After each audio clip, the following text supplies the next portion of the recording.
자, 오늘 시장을 이기는 뉴스 주제 바로 한번 열어보도록 할게요. 오늘 주제 바로 한번 열어주시죠. 자, 오늘 시장을 이기는 뉴스입니다. 자, 금값이 또 한 번 사상 최고치. 제가 알기로는 작년 올해만 해도 17번의 최고치를 달성을 했다라고 하는데 네. 계속 이런 기조가 이어질까요, 본부장님? 이게 참 이해가 하기가 어렵죠. 그러니까 지금은 이해가 되죠. 그러니까 이게 무슨 이야기냐면 지수가 안 좋으니까 금 쪽으로의 수급이 몰려가는 것은 이해를 해요. 왜냐? 주식은 비안전자산의 대표적인 어떤 재테크, 금은 안전자산의 대표적인 재테크잖아요. 지금처럼 비안전자산이 안 좋을 땐 당연히 많은 투자자분들이 안전자산을 선호를 하기 때문에 금 가격이 올라가는 것은 이해가 됩니다. 근데 앞서 앵커님께서 이야기하셨다시피 벌써 올해 들어 17번 정도 이제 금값 최고가라고 했잖아요. 네. 미국 지수를 생각하면 올 초에 미국 지수가 연속적으로 신고가를 가고 있는 상황에서도 금 가격이 같이 올랐단 말이에요. 그래서 많은 투자자분들이 주식을 해야 되는 거야? 아니면 금을 투자를 해야 되는 거야? 아니면 여기에 그때 당시만 하더라도 가상화폐를 해야 되는 거야? 굉장히 고민이 많았어요. 근데 결국 금이라고 하는 자산에 대한 현재 어떤 이 사이클을 좀 고민을 해보면 조금은 더 올라갈 가능성이 높다는 생각이 듭니다. 지금 이제 금 가격이 올라가는 이유를 크게 두 가지로 압축을 해서 볼 수가 있어요. 일단 첫 번째, 금을 사주는 주체가 있을 거 아닙니까? 네. 누군가는 사기 때문에 이렇게 금 가격이 올라가는 거 아니에요. 개인 투자자들이 산다고 이렇게까지 안 올라갑니다. 물론 우리나라는 좀 특수한 경우죠. 얼마나 투기적으로 사셨으면 금 현물이 없어서 못 팔 정도로 금에도 또 김치 프리미엄 붙었다라는 이야기가 나올 정도로 이제 변동성을 보이는 그런 상황이긴 하지만 국제적으로 금을 지금 누가 가장 많이 보유를 하고 있는가? 미국입니다. 맞습니다. 그럼 미국 다음에 누가 많이 보유를 하고 있는가? 중국입니다. 그럼 그들은 왜 자국에 대한 시장 자신감도 있으면서 동시에 금을 이렇게 많이 들여놓을까라고 하면 트럼프이기 때문에 앞으로 이제 어떤 일이 벌어질지 모르니 안전자산의 가장 대표적인 금을 저는 모으고 있다. 그로 인해서 재고를 쌓고 있어서 지금 금 가격이 계속해서 올라가고 있는데 이 금을 모으는 것에도 미국과 중국 여기에 러시아까지 지금 합세하면서 가격은 천정부지로 더 올라갈 가능성이 높다라고 좀 보여져요. 그래서 지금 금을 투자하시는 분들 같은 경우에는 지금이라도 사야 되는가 말아야 되는가 고민을 많이 하시는 것 같은데 저는 개인적으로 금 상품 관련으로 트레이딩 하는 것은 어렵다고 봅니다. 그러니까 지금 사두고 언젠가는 지금보다 더 많이 올라가겠지라고 할 정도의 비중만큼 투자를 하신다면 전 지금도 괜찮지만 뭔가 금 관련한 상품을 투자해서 트레이딩 수익을 내고자 하시는 분들이 계시다면 그것은 조금 위험할 수 있다. 위험할 수 있다라기보다는 성에 안 찰 수 있다. 그런 이야기를 한번 드려보도록 하겠고 또 관련주를 그럼 투자를 해야 되는 거 아니야 많이들 고민을 하시더라고요. 오늘 시장에서는 엘컴텍이라고 하는 기업이 금 관련주 하면 가장 대표적인 기업으로 올라오면서 오늘도 이제 시세가 나오는데 올라가다 말죠. 상한가로 가지 않는 걸 보면서 제가 무슨 생각을 했냐면 이제 우리나라 투자자분들도 많이 공부를 하셨구나. 과거에는 사실 직접적으로 금 관련한 사업을 하기도 했었어요. 하지만 지금 엘컴텍의 사업 구조를 보면 금과 관련한 어떤 밀접한 사업 구조는 아니거든요. 그럼에도 불구하고 과거의 이력 때문에 금 가격이 올라가면 관련주는 뭐가 있지? 엘컴텍이 있구나. 혹은 고려아연과 같은 기업이 있구나. 지금 이렇게 되어 있는데 공교롭게도 이제 두 기업 모두 본업이 아닌 다른 걸로 지금 움직이고 있어서 화제가 그렇죠. 그쪽이죠. 다른 걸로 움직이고 있어서 저는 관련주를 하실 바에는 다른 쪽을 하시는 게 맞지 않나. 오히려 금은 금 현물을 사시는 거나 금 ETF도 사실 때 아무래도 이제 상품이 여러 개 있다 보니 조심해서 선택을 하셔야 되지 않겠는가라는 의견 드려보도록 하겠습니다. 네. 금에 관해서 사실 우리가 투자 관점보다는 지표의 관점으로 보시고 대응해 보시는 게 훨씬 더 투자 시장에서는 맞지 않을까 싶어요. 지금 미국 정부가 보유한 금이 8,000톤이 넘어간다고 네. 하는데 평단가가 온스당 42달러라고 합니다. 엄청난 지금 이득을 취하고 있는 상황인 거죠. 한켠에서는 금을 두둑하게 챙기고 그렇죠. 또 한켠에서는 또 다른 다양한 정책들을 내세우면서 참 미국 정부 그리고 트럼프의 속내를 우리가 알아보는 것이 지금 시장에서는 굉장히 중요한 것 같아요. 금콩이 있다고 해요. 네, 콩 맞아요. 생기는 네. 그런 것도 엄청 잘 팔린다고 하는데 그만큼 금값이 굉장히 치솟고 있습니다. 근데 이거는 또 경기 침체 우려감을 반증하는 결과이기도 하잖아요. 네. 그런 경기 침체 우려감에 관해서는 어떻게 생각하세요? 근데 이게 참 어려운 게 경기 침체를 우려해서 금 가격이 올랐다? 그러면 지금 올라온 구리 가격은 어떻게 설명할 건가? 복잡하잖아요. 그러니까 지금 금이 올라가면서 구리 가격이 떨어졌다면 많은 사람들이 경기 침체에 대한 우려감을 갖고 있구나라고 생각을 할 수 있는데 대표적으로 금 가격과 반대되는 구리는요. 경기가 좋아야지만 가격이 올라가는 원자재 중에 하나이거든요. 근데 아마 며칠 전만 하더라도 여러분들 많이들 들으셨을걸요. 구리 가격이 또 사상 최고치를 경신하고 있다는 이야기를. 그러니까 동시에 금과 구리가 같이 움직이고 있어서 경기 침체로 인한 가격의 상승이라기보단 두 원자재의 가격의 상승의 이유는 동일합니다.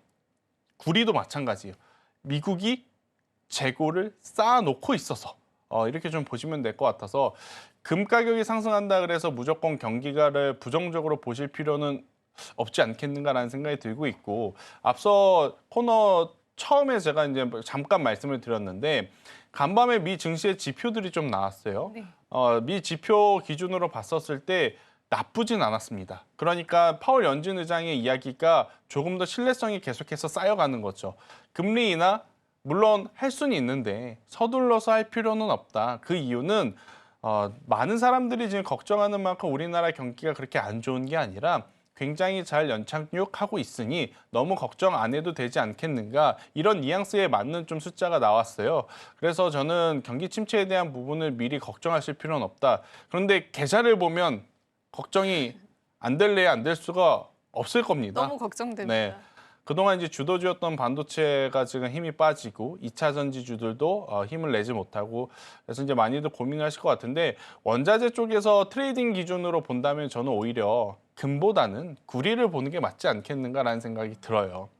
그러니까 구리 같은 경우에는 변동성이 시원하게 나옵니다. 원자재임에도 불구하고 올라갈 때도 시원하게 올라가고 내려갈 때도 시원하게 내려가요. 그러면 트레이딩 전략으로 봤을 때는 금보다는 구리가 더 적합한 구리 관련주 안에서도 또 고려아연 이야기를 빼놓을 수는 없는데 또 고려아연은 논외로 해야 됩니다. 네. 그러면 풍산이 있고 이구산업이 있는데 저는 이구산업과 같은 기업들을 더 체크를 하셔야 된다. 이게 무슨 이야기냐? 풍산 같은 경우에는 무엇을 만들죠? 원자재를 가져다가 다듬은 다음에 이걸 가지고 후가공을 통해서 탄피와 같은 제품을 만들어내잖아요. 그러니까 탄피를 만드는 이 후가공비가 굉장히 고부가 가치 단가예요. 그래서 이제 구리 가격보다는 그쪽은 후공정에 대한 가격 비중이 많은 상황인데 이구 산업처럼 중간재를 이제 다루는 기업들은 구리 가격이 올라가면 당연히 제품 판가에도 바로 이제 직접적으로 영향을 주기 때문에 어떻게 보면 원자재 가격과 조금 더 밀접하게 움직이는 기업으로서는 중간재를 다루는 이구 산업이 더 나을 수 있겠다 생각이 들고 있고 또 이제 구리 쪽을 정리를 해서 좀 말씀을 드리면 종류가 여러 가지가 있습니다.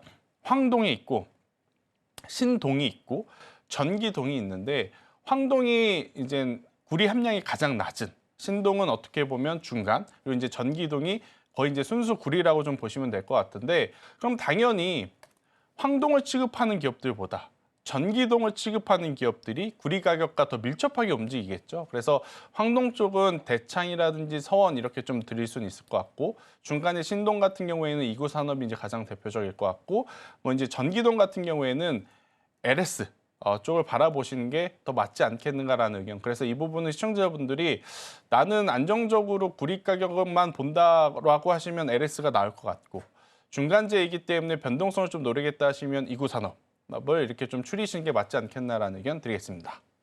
금투자에 관한 아이디어에서 우리가 원자재 쪽으로 확산시켜서 오히려 어떤 쪽에 베팅하는 게 더 좋을까에 관한 전망도 함께 해주셨는데요. 자, 그럼에도 불구하고 이제 금투자가 인기가 많기도 합니다. 그래서 지금 금투자를 하기에는 좀 너무 고점인가 이런 질문도 있을 것 같아서 네. 저희가 지금 현재 금값 같이 한번 보면 좋을 것 같은데 지금 현재 실시간 시세도 3,000달러를 넘어서고 있네요. 와, 왜 안 샀을까요? 이게 저걸 보면은 샀어야 되는데. 주식 차트 같지 않습니까, 본부장님? 삼성전자, SK하이닉스가 아니라 네. 저걸 샀었어야 되는데 왜 안 샀을까 싶습니다. 네. 그러니까 엄청나게 지금 올라가고 있죠. 그리고 여러분들에게 한 가지 또 알려드리고 싶은 게 원자재 같은 경우에는 한번 방향을 잡으면 그 방향이 쉽게 바뀌지 않아요. 아, 그런가요? 그러니까 금이 필요하다, 은이 필요하다, 구리가 필요하다. 뭐 정책적으로, 정치적으로 뭐 전쟁과 같은 큰 이슈가 있지 않는 이상 필요한 시기가 오면 계속 이제 추세가 좀 이어지는 상황. 반대로 이제 하락 기조로 좀 들었을 때는 언제 그 하락이 끝날지 모를 정도로 계속 내려가는 게 원자재이기도 합니다. 그래서 일단은 안 쫓기에는 너무 좋아 보여서 쫓아도 괜찮을까요, 근데 본부장님? 쫓긴 쫓아야 되는데 또 지금 사면 또 고점일 가능성도 좀 높아 보여요. 그래요? 그래서 차라리 금 사긴 해야 될 것 같은데 금 투자를 좀 고민되는 생각하시는 시점입니다. 분들은 네. 일단 지금은 아니지 않겠는가. 당장 다음 주에 만약에 공매도 재개가 좀 풀리고 관세에 대한 이야기가 일정 부분 좀 마무리가 되면 오히려 이제 시장에 더 집중하게 될 거거든요. 오늘 이제 시장이 너무 안 좋고 지수도 안 좋고 종목도 안 좋으니까 이런 게 보입니다. 근데 이럴 때 조심하셔야 돼요.